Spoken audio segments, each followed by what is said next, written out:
भारतीय स्वातंत्र्याच्या 75व्या वर्षानिमित्त आझादी का अमृत महोत्सव हा उपक्रम देशातील सर्व राज्यात व केंद्रशासित प्रदेशात दिनांक 12 मार्च 2021 पासून पुढील 75 आठवडे राबविण्यात येणार आहे. 12 मार्च 2021 पासून स्वातंत्र्याच्या 75व्या वर्षानिमित्त आझादी का अमृत महोत्सव या केंद्र शासनाच्या योजनेअंतर्गत राज्यात विविध कार्यक्रमांच्या आयोजनास सुरुवात झालेली आहे. त्या अनुषंगाने दिनांक 11 ऑगस्ट 2011 रोजी माननीय मुख्य सचिव, प्रधान सचिव, सचिव यांच्या अध्यक्षतेखाली आझादी का अमृत महोत्सव या उपक्रमाच्या आयोजनाबाबत विविध मंत्रालयीन सूचनेनुसार 15 ऑगस्ट 2023 पर्यंत राज्यभर जनसामान्यांना सामावून घेऊन करण्याबाबत सूचना करण्यात आलेली आहे. त्या अनुषंगाने संस्कृती मंत्रालय, भारत सरकार यांनी आझादी का अमृत महोत्सव याच्या प्रयोजनार्थ गठीत केलेल्या समितीच्या धर्तीवर राज्यातील कार्यक्रमांचे आयोजन करण्यासाठी विविध क्षेत्रातील समितीला गठीत करण्याची बाब शासनाच्या विचाराधीन होती.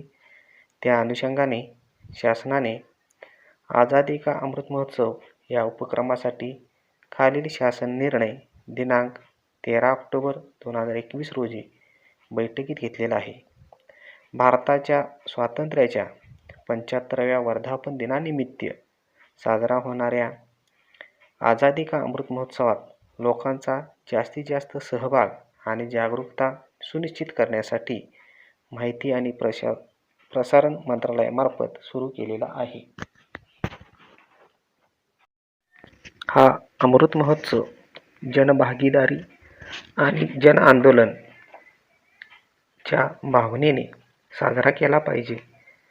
आज आपल्या भारत देशाचा अमृत महोत्सव साजरा करताना खूपच आनंद होत आहे. भारतीय स्वातंत्र्याच्या 75व्या वर्षानिमित्त सर्व भारतीय नागरिकांना खूपच आनंद होत आहे. भारत देशाच्या या 7.5 दशकात घडलेल्या सर्व घटनांचा उल्लेख महत्त्वाचा आहे. या कालखंडातील स्वातंत्र्यलढा हा महत्त्वाचा टप्पा आहे. भारताच्या इतिहासातील एक सर्वात मोठे व बलाढ्य असे ब्रिटिश साम्राज्य उभे राहिले. 5ही खंडात पसरलेल्या विशाल ब्रिटिश साम्राज्याचा हिंदी साम्राज्य हा एक भाग होता. ग्रेट ब्रिटनमधील कारखान्यात तयार होणाऱ्या मालाला भारत ही हुकुमी बाजारपेठ मिळाली. या प्रचंड साम्राज्याविरुद्ध स्वातंत्र्य आंदोलन जवळजवळ 186 वर्षे चालले. या दीर्घ काळात येथील समाजव्यवस्थेत, राजकीय विचारसरणीत आणि नेतृत्वात क्रांतिकारक बदल होत गेले. इसवी सन 1857च्या उठावाला केंद्रीय नेतृत्व नव्हते. सुसूत्र असे धोरण त्यात ठेवता आले नाही. एवढा मुलूक गेला तरी इंग्रज राज्याची केंद्रसत्ता शाबूत होती. काश्मीर, पंजाब, राजस्थान, गुजरात, महाराष्ट्र हे प्रदेश धरून दक्षिण हिंदुस्थान, बंगाल व आसाम येथील शासन यंत्रणा तसेच मुंबई, मद्रास या सेना अखंड राहिल्या. युद्ध नेतृत्वात कंपनी सरकार श्रेष्ठ होते. 1857च्या उठावाचा भावी इतिहासावर फार मोठा परिणाम झाला. स्वातंत्र्यवीर विदा सावरकर आदी अनेक इतिहासकार या उठावाचे वर्णन क्रांतियुद्ध अथवा मुक्तीसंग्राम म्हणून करतात. 1857च्या उठावाच्या कामगिरीची धडकी घेऊन सरकारने जे निर्णय पुढे घेतले व गोऱ्या अधिकाऱ्यांनी व इतर गोऱ्या व्यावसायिकांनी सूडाचे जे धोरण अवलंबिले त्यामुळे अगदी मंद गतीने विकसित होणाऱ्या राष्ट्रवादाला काहीसे उत्तेजन मिळाले. समान शासन यंत्रणा, इंग्रजी शिक्षण, तारायंत्रे, आगगाडीच्या वाहतुकीचा आरंभ, वृत्तपत्रांचा उदय, पाश्चिमात्य विचारसरणीचा प्रभाव यामुळे अगोदरच सांस्कृतिक एकात्मता असलेल्या या विशाल देशात एक अमूर्त, अस्पष्ट अशी राष्ट्रभावना जागृत होऊ लागली होती. इंग्रज सेनेने आणि शासनाने जे अत्याचार केले त्यात हजारोंची हत्या झाली. बहादूर शाह, राणी लक्ष्मीबाई, नानासाहेब पेशवे, तात्या टोपे, कुंवरसिंह यासारखे उठावातील नेते पराभव होऊनही तत्कालीन जनतेची आणि भावी पिढ्यांची दैवते बनली. देशाच्या अंतर्भागात राष्ट्रवाद रुजायला आणखी एक शतक लागायचे ते कार्य 20 वर्षातच घडून आले. काही बंगाली नेते व दादाभाई नौरोजी यासारखे द्रष्टे भारतीय राष्ट्रवादाची स्वप्ने पाहतच होते. 1860 साली दादाभाईंनी लंडनमध्ये इंडियन असोसिएशन नावाची एक संस्था काढली. गांजलेल्या जनतेच्या दुःखांना वाचा फोडण्याचे कार्य फक्त वृत्तपत्रेच करीत होती. निळीच्या लढ्यात शेतकऱ्यांचे कैवार घेणारे शिशिरकुमार घोष यांनी कलकत्त्याला अमृत बाजार पत्रिका हे राष्ट्रीय बाण्याचे वृत्तपत्र सुरू केले. 1870 मध्ये पुण्याला सार्वजनिक सभेची स्थापना झाली. नंतर मद्रासला हिंदू हे पत्र 1876 मध्ये चालू झाले. या वृत्तपत्रांनी आणि सार्वजनिक सभेच्या विद्यमाने न्यायमूर्ती महादेव गोविंद रानडे यांनी येथील गरिबीचे विश्लेषण केले. सतत पडणारे दुष्काळ व लाखोंची भूकबळी, जनतेच्या विरोधाला न जुमानता होणारी करवाढ, डामडौल खर्च, परदेशातील हिंदी फौजांचा एकसारखा वापर, त्यासाठी होणारी आणखी करवाढ, हत्यारबंदी कायदा, मुद्रणविषयक कायदा यामुळे प्रजा संत्रस्त झाली होती. या परिस्थितीत वासुदेव बळवंत फडके यांनी शस्त्रे जमवून दरोडे घालून सशस्त्र सेना उभी करण्याचा प्रयत्न केला. त्यात त्यांना यश येणे अशक्यच होते, पण या वीराच्या बचावासाठी वकील पुढे येईना. लोकमान्य टिळकांच्या केसरीतील टीका अधिक तिखट झाली. जनतेत देशभक्ती जागृत होण्यासाठी टिळकांनी शिवजयंती आणि गणेश उत्सव यासारखे सार्वजनिक कार्यक्रम सुरू केले. बंकिमचंद्र चटर्जी यांच्या आनंदमठ 1882 कादंबरीतील वंदे मातरम हे राष्ट्रीय गीत झाले.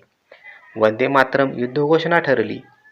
1919 पासून ते 1945 पर्यंतच्या दीर्घ कालखंडात महात्मा गांधींनी सामुदायिक आणि वैयक्तिक सत्याग्रहाचे प्रयोग केले.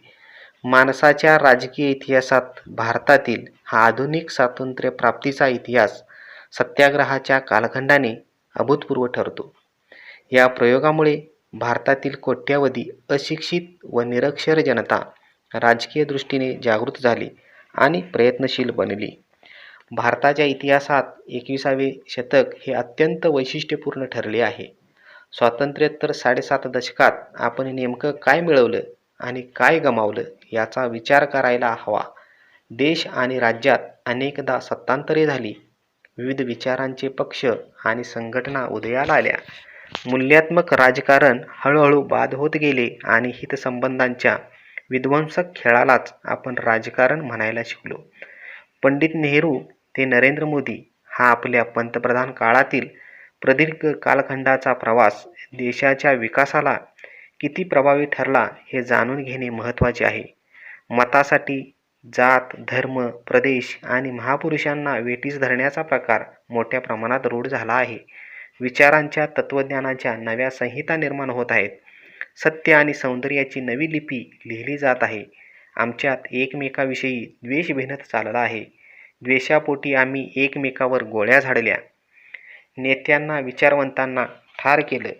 हिंदू, मुस्लिम, शीख वगैरे तिरस्काराचे शब्द झाले आहेत. प्रादेशिक स्तरावर ब्राह्मण, मराठा, दलित, ओबीसी, भटके विमुक्त, आदिवासी अशा परस्पर विरोधी लढाया सुरू झाल्या आहेत. आपला देश पुष्कळच संपन्न वगैरे असला तरी तो अजूनही परिपूर्ण नाही. गावखेड्याचे वर्तमान अत्यंत बकाल झाले आहे. शाळा, वीज, पाणी, रस्ते, आरोग्य, शिक्षण इत्यादी यासारख्या किमान सुविधाही अजून आपण निर्माण करू शकलेलो नाहीत. गोरगरिबांना, श्रमिकांना पोटभर अन्न देऊ शकलेलो नाहीत.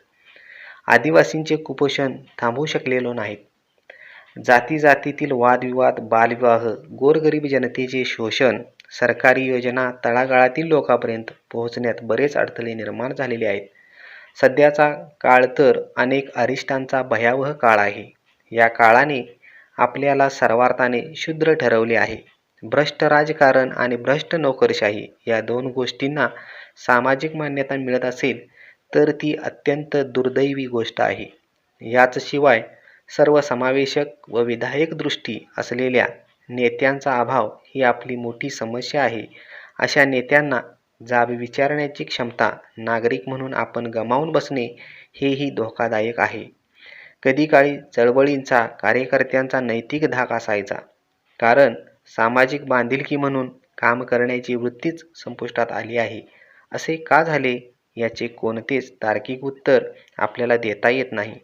भय, असुरक्षितता, हिंसा, अत्याचार, बलात्कार, भ्रष्टाचार या गोष्टी जर आपल्याला समाजातून कमी होत नसतील तर नव्या आधुनिक समाजरचना व्यवस्था कशी निर्माण होईल?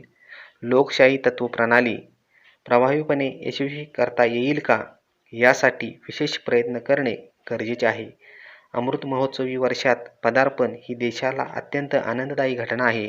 या आनंदी क्षणाला सर्वांना जनसामान्यांना कर्तृत्वासाठी शुभेच्छा व्यक्त करतो. आज़ादी का अमृत महोत्सव हम सबको मनाना है. जन जन की भागीदारी से आत्मनिर्भर भारत बनाना है. इस वर्ष मनाएंगे हर मन का उत्सव, जो कहलाएगा आज़ादी का अमृत महोत्सव. आओ मिलकर एक नव पैगाम दे, आत्मनिर्भर भारत का सपना साकार करें.